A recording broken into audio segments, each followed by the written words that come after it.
Hey, Notre Dame fans, Mike Singer and Tyler Horke here from Blue and Gold with a post Marcus Freeman Monday press conference reaction video. Please do go ahead and hit the thumbs up on this video. Of course, subscribe to our YouTube channel to get more Fighting Irish football and recruiting video coverage.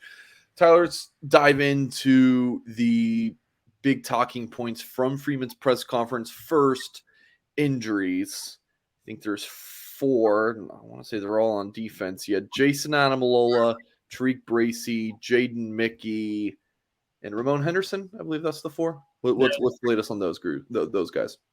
Yeah, so the most pressing one is probably Jason Adamalola because he did not practice yesterday on Sunday. Notre Dame practices on Sundays. That's the status quo with Marcus Freeman. He's got a rib contusion, and Marcus Freeman basically said he needs to start breathing better before he can get on the practice field. So that sounds kind of serious.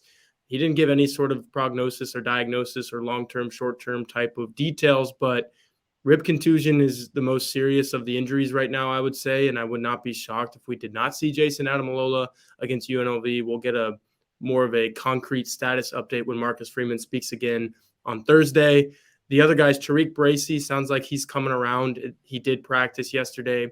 Jaden Mickey did not practice. I think Marcus Freeman said it was an abductor, which is a hip muscle. So that's kind of important as well because the Notre Dame secondary was very affected and it had to play Cam Hart and Ben Morrison pretty much every single play against Stanford because Jaden Mickey was not able to rotate in there. And then the other guy is Ramon Henderson. It sounds like he's still dealing with that ankle injury that held him out entirely of the North Carolina game, which is coming up on a month ago. And again, that's another one of those injuries that's kind of affected the reps at secondary. Xavier Watts played a whole lot against Stanford because Ramon Henderson wasn't able to go. I think those guys are pretty interchangeable, and Xavier Watts played pretty well. So, yeah, a lot going on with the Notre Dame defense. Nothing too serious, but that Jason Adamalola one is definitely one to monitor.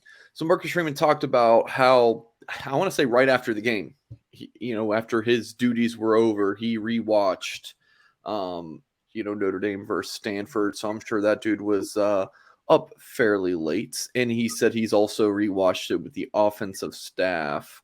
And I think the media kind of had a field day of sorts, kind of asking him follow-ups on that. Guilty as charged with that as well. I asked a couple questions. What did Freeman have to say, Tyler? He basically said he felt really bad about it in the moment on Saturday while he watched it. He said the offense wasn't good, obviously. Then he watched it by himself, and he had a whole bunch of questions. And he said, why didn't this happen here? Why didn't that happen there? He even kind of went in on himself and said the Jaden Thomas end-around jet sweep, whatever you want to call it, he should have called a timeout before that because Tommy Rees was actually on the headset, and he said, hey, this isn't the look. Notre Dame ran the play anyway. What happened? It got stuffed. Stanford set the edge very well. Jaden Thomas didn't even gain a yard when Notre Dame needed to. So that was a bad play. He saw the overshoot from Drew Pine to Braden Lenzy. That's a touchdown. That was a mishap.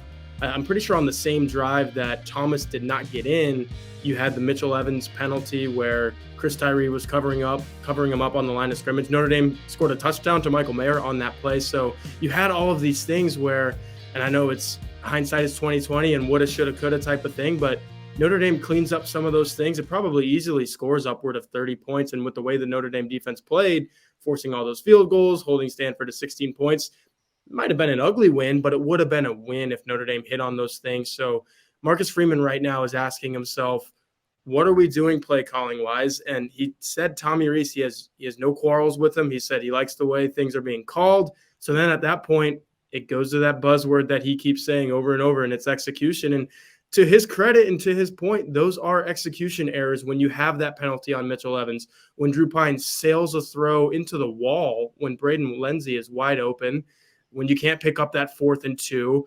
Those are execution errors. But he did kind of blame it on himself for not calling the timeout. Maybe Notre Dame would have done something differently on 4th and 2. But at the end of the day, 300 yards isn't going to win you a football game, and there were some issues with the Notre Dame offense for sure. Folks, $10 gets you access through August 31st, 2023 over at blueandgold.com. So all the premium recruiting information, all the team coverage, access to our blueandgold.com message board, just $10.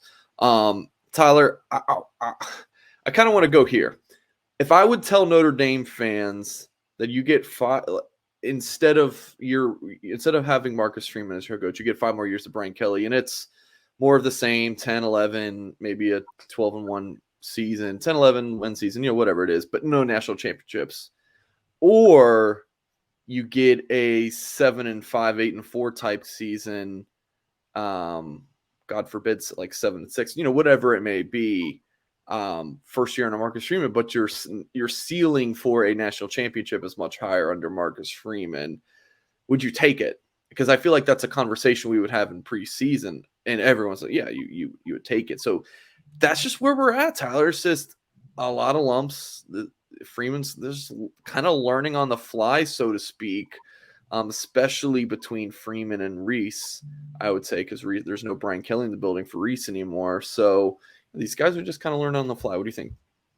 So with that hypothetical, you would have to guarantee me that Notre Dame wins a national title in those 5 years, because if so, you take it. I think you take 5-7 this year if it means you would take 0-12 if it was a guaranteed national championship. I'm just saying, like the ceiling is higher, or the possibility of one is higher, at least for sure. It did become apparent under Brian Kelly that as good as they were, as great as they were, the ceiling was not a national title, right? Because they made the college football playoff a couple times, and in both of those games, they were nowhere near good enough to beat Clemson, to beat Alabama. So yeah, if you're telling me Notre Dame has the potential in the next 3 to 5 years to not only make the college football playoff, but win a college football playoff game, not even the national title, but just a playoff game, compete in that national title game and look good in it. Maybe you still lose, but you compete and it's a 1 or 2 possession game. You absolutely take that. The problem is right now, as we sit here, how many fans believe that that's still the potential? And I know you can, prisoner of the moment. Sports these days, everybody is a prisoner of the moment, and we're kind of falling susceptible to that right now. But Marcus Freeman said he can't be Brian Kelly. He said that today. He's going to have to build this program his way, and if this is a part of that, I don't think you want a loss to Marshall and a loss to Stanford to be a part of that. But if this is what it takes for him to figure it out, and he said we're trying and we're going to figure it out, and these guys are still determined, then yeah, you absolutely go with the punches, take your bruises, take your lumps, and maybe 3 years from now, because look at Tennessee, by the way. Yeah, a year and a half ago, that's a program that lets go of Jeremy Pruitt. Everybody enters the transfer portal. They don't have anything going for them. A year and a half later, they're in that conversation for maybe winning the national championship. They just beat the gold standard in college football. So yeah, maybe this is part of the process. We'll just have to see. It's just tough to go from what Brian Kelly did the last 5 years. Marcus Freeman, by all accounts, inherited an awesome situation, top 5 team to start the season. And this is what it is 6 games later. It's just tough to see the forest for the trees right now. Yeah. So Notre Dame, 2:30 p.m. Eastern time, kickoff Saturday versus UNLV, streaming only on Peacock. I'll be there. Yeah, or just go to the game. But yes, those are your 2 options. But yes, we'll have all the details on that. I'm sure our guys later this week will have an article on how the heck do you subscribe and watch a game on Peacock. We'll have that as well as more video coverage throughout the week on our Blue and Gold YouTube page. So please do subscribe, like this video, head to the site, check out all the content, $10 through August 31st, 2023. So head over to the site, check it out. Appreciate you guys, and we'll catch you next time.